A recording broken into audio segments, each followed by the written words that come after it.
आज मैं आपसे बात करना चाहता हूँ अरावली के बारे में। अरावली पर्वत और अरावली पर्वतमाला यानी अरावली हिल्स और अरावली रेंज। यह मामला बहुत पुराना है। पिछले 30 वर्षों से यह मामला एक WPC नंबर 202 1995 से सुप्रीम कोर्ट में चला हुआ है, जिसका टाइटल है DN गोदावरम थिरुमल पाद वर्सेस यूनियन ऑफ इंडिया। और इससे भी पुराना एक मामला है जिसका टाइटल है MC Mehta versus union of India and others. ये मामला तो 40 साल से चला हुआ है। 1985 में सुप्रीम कोर्ट में ये मामला रिट पिटीशन के द्वारा दाखिल हुआ था। ताज्जुब की बात यह है, आज तक इसमें 47 एडवोकेट अपीयर हो चुके हैं और मामला आज भी अपने अंतिम चरण तक नहीं पहुंचा है। इसमें सैकड़ों के करीब इंटरवीनिंग पिटिशनर्स और मिसलेनियस पिटीशन भी दायर की जा चुकी हैं। मैं आज खासतौर से आपको बताना चाहता हूं कि 24 जनवरी 2025 को अब यह दोनों रिट पिटीशंस को इकट्ठा सुनवाई के लिए आदेश कर दिया गया है, इसलिए दोनों रिट पिटीशन इकट्ठी सुनी जा रही हैं। देखिए, इसमें जो ministry of environment, forest and climate change ने जो एक कमेटी बनाई थी, उसने अपनी सिफारिशें दी थी। उस सिफारिश के अनुसार, और चीज़ें तो थी ही, एक बहुत ही गलत सिफारिश थी, और वह थी कि 100 मीटर से ऊंची ही पहाड़ी पर्वत मानी जाएगी और 2 पहाड़ियों के बीच में 500 मीटर से ज़्यादा जगह हो तो उसको हम पर्वत श्रृंखला मानेंगे।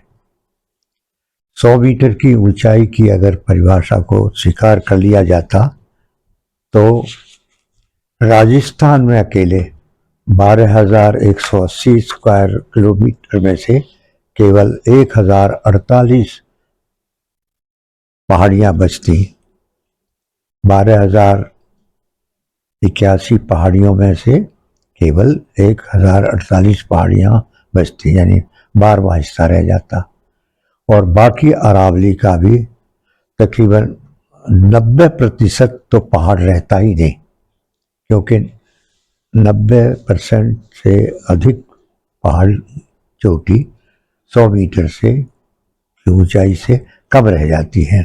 आश्चर्यजनक बात यह है कि ये है सिफारिश जो 100 मीटर की है, ये उस कमेटी ने की जिसमें भौगोलिक या जियोलॉजिकल सर्वे के कोई अधिकारी मौजूद नहीं थे।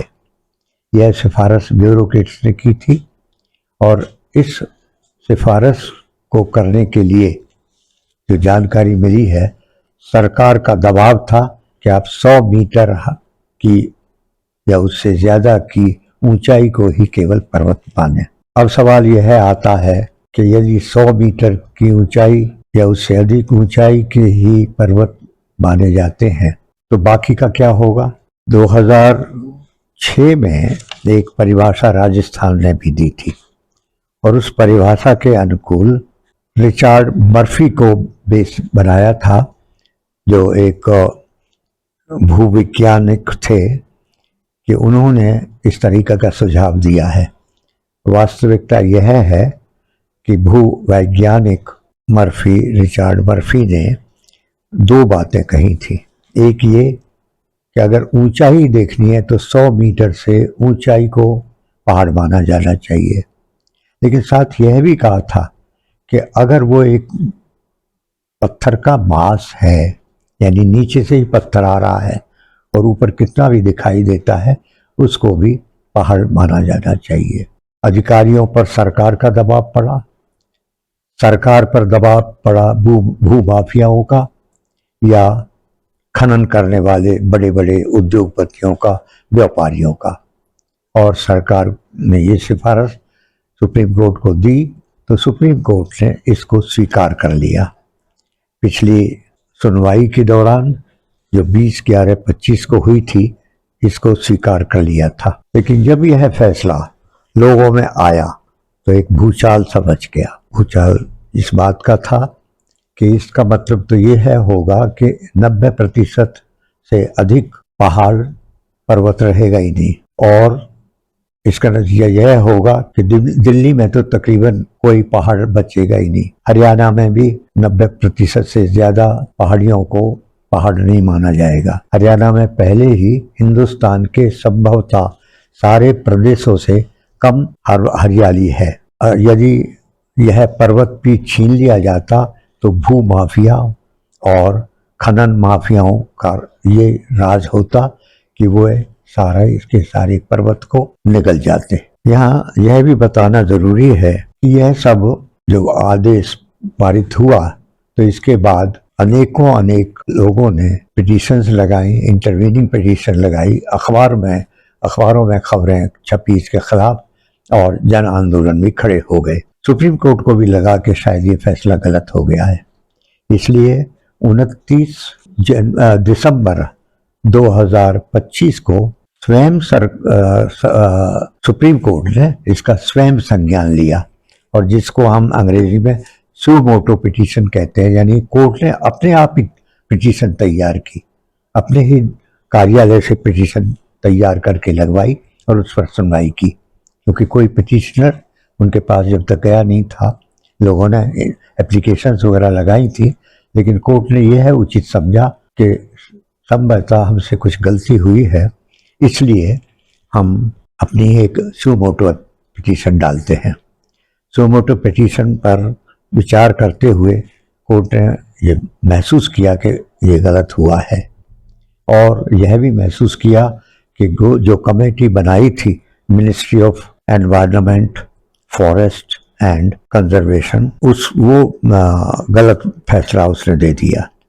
क्लाइमेट चेंज का विचार नहीं किया गया, फॉरेस्ट का विचार नहीं किया गया, एनवायरनमेंट का विचार नहीं किया गया, और इस तरीके की रिपोर्ट दे दी गई है। इसलिए सुप्रीम कोर्ट ने अब इस पर एक स्थगन आदेश पारित कर दिया है, जिसे हम स्टे ऑर्डर कहते हैं, कि वह फैसला जो 21 नवंबर 2025 को किया था कि 100 मीटर की ऊंचाई की पहाड़ी ही सिर्फ पर्वत मानी जाए और नहीं तो बाकी को पर्वत न माना जाए, उसका स्थगन कर दिया है, यानी उस पर स्टे लगा दिया गया है। और साथ ही यह भी कहा गया है कि जब तक अगला फैसला आए किसी तरीके का कोई खनन नहीं होगा। पुराने खनन को दोबारा चालू करने के लिए या नए खनन की इजाजत देने के लिए, नया पट्टा देने के लिए सुप्रीम कोर्ट से मंजूरी लेनी होगी। आज की तारीख में तो अरावली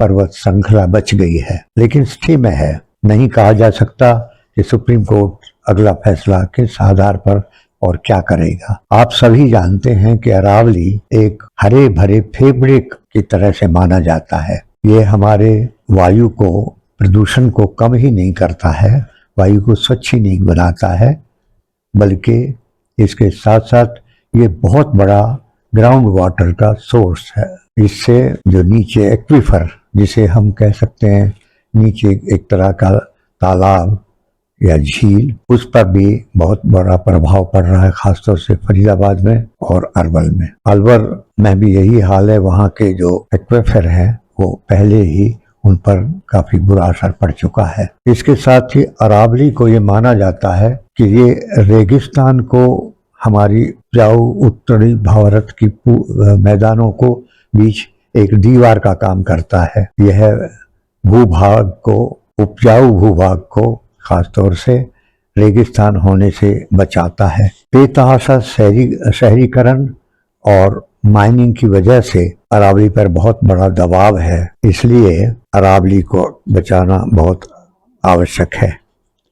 इस अरावली के बारे में मैं यह भी बता देना चाहता हूँ कि भूवैज्ञानिकों का यह ख्याल है कि ये अरावली में तरह तरह के खनिज पदार्थ भी हैं, क्योंकि ये बहुत पुराना पहाड़ है, तकरीबन 700 किलोमीटर लंबा, जिसमें दिल्ली, हरियाणा, रेगिस्तान, राजस्थान और गुजरात तक यह जाता है। अभी तो राजस्थान का रेगिस्तान राजस्थान तक ही सीमित है, लेकिन यदि इस पर्वत को जिंदा नहीं रहने दिया तो राजस्थान का रेगिस्तान दिल्ली तक तो पहुंच ही जाएगा, हो सकता है और आगे बढ़ता जाए।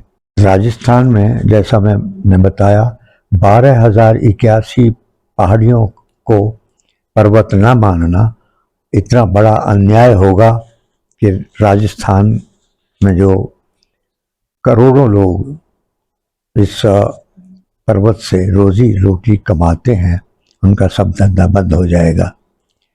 इसीलिए जो नया आदेश दिया है उस पर 6 बिंदुओं पर कार्य करने के लिए एक कमेटी का गठन किया गया है और अगली तारीख 21/1/2026 को रखी गई है। इस कमेटी में अब ब्यूरोक्रेट्स नहीं होकर के केवल क्लाइमेट चेंज से जो संबंध रखते हुए लोग, जो जलवायु से संबंध रखते हैं वो लोग, जो जियोलॉजिकल सर्वे ऑफ इंडिया के लोग, फॉरेस्ट सर्वे ऑफ इंडिया के लोग, इस तरह के लोग रखे हैं जो इस बारे में पूरी जानकारी रखते हैं, जिनको हम विशेषज्ञ कह सकते हैं। इस कमेटी से हमको उम्मीद तो यह है कि वे सही रिपोर्ट देंगे। रिचर्ड मर्फी के सुझावों को भी वे पूरी तरह से लागू करेंगे, यह नहीं कि आधे अधूरे सुझाव को लागू कर लें।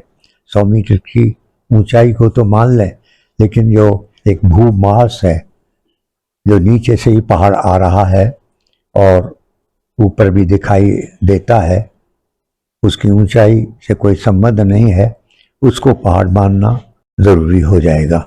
मैं यह भी बताना चाहता हूँ कि इस बारे में जो 10/24 को WPC नंबर 4677 1985 और WPC नंबर 2002 1995 की इकट्ठी सुनवाई होगी। इससे भी आसान रहेगा एक सामूहिक रूप से फैसला करने के लिए। ये अरावली का मामला कोई मामूली बात नहीं है। इसमें क्योंकि 15 जिलों में राजस्थान के 15 जिलों में तो खास तौर से बहुत बड़ा प्रभाव इसका पड़ेगा, और हरियाणा में खासतौर से गुड़गांव, फरीदाबाद, नूह और राजस्थान के अलवर इलाके में तो एकदम से इसका प्रभाव पड़ेगा। भूमाफिया और खनन माफिया इस ताक में बैठा हुआ है कि यदि अरावली को 100 मीटर का ही माना जाता है तो उनके लिए तो मानो खजाना खुल जाएगा। वो इसमें खनन करेंगे और यदि सुप्रीम कोर्ट की भी इस पर मोहर लगी जाती है तो सरकारों की तो कोई हिम्मत ही नहीं है कि वे एक भूमाफिया और खनन माफिया के नीचे, दबाव के नीचे ना आए। तो ज़रूरी बात है कि वे माइनिंग की इजाज़त देंगे, और माइनिंग अगर चलती रही तो हमारे जो एक्वाफर है, जिसको हम एक तरह से भूमि के नीचे के तालाब, झील या इस तरीके का स्रोत मानते हैं, यहाँ पानी जमा रहता है और वो है आहिस्ता आहिस्ता दूसरे हिस्सों में जाता रहता है।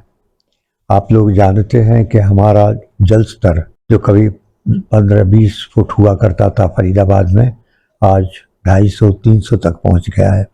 उसका सबसे बड़ा कारण यह है कि हमारा जो बारिश का पानी है, जितना वो जाता है उससे हमने अधिक निकाल रहे हैं, इसीलिए हमको रेनी वेल से पानी लेना पड़ता है। लेकिन अगर ये अरावली का स्रोत भी ख़त्म हो गया पानी का, पानी जब रेनी वेल से भी पूरा नहीं हो सकेगा। बड़े तकलीफ की बात यह है कि इतने महत्वपूर्ण मुद्दों पर भी सरकार भू माफिया, खनन माफिया आदि के दबाव में आकर अपने अधिकारियों पर दबाव डालती है कि आप वह फैसला दीजिए जो भू माफिया और खनन माफिया चाहते हैं, यानी 100 मीटर का। कितनी तकलीफ की बात है, निंदनीय है कि रिचर्ड मर्फी के सिफारिशों को भी तोड़ मरोड़ करके आधा अधूरा स्वीकार करते हुए इस तरह की सिफारिश सुप्रीम कोर्ट में की। यह भी बहुत तकलीफ की बात है कि यह मामला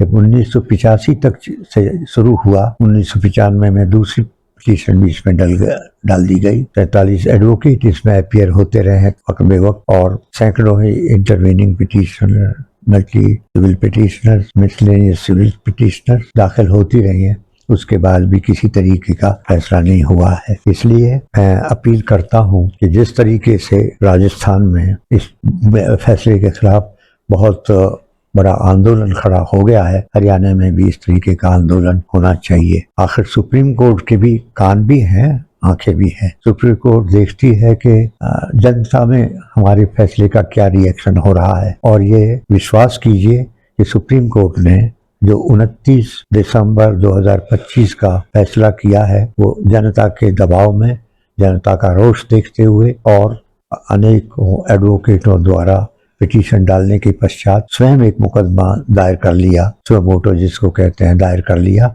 और उसमें ये फैसला कर दिया, पहले फैसले पर रोक लगा दी। इसीलिए जनवरी में जब ये दोबारा सुनवाई हो, उससे पहले यानी 21 जनवरी 2026 को जब सुनवाई हो, तो मैं अपील करता हूं कि उससे पहले हमारे लोगों को तैयार रहना चाहिए पूरा आंदोलन खड़ा करने के लिए और उसमें देरी नहीं करना चाहिए। धन्यवाद।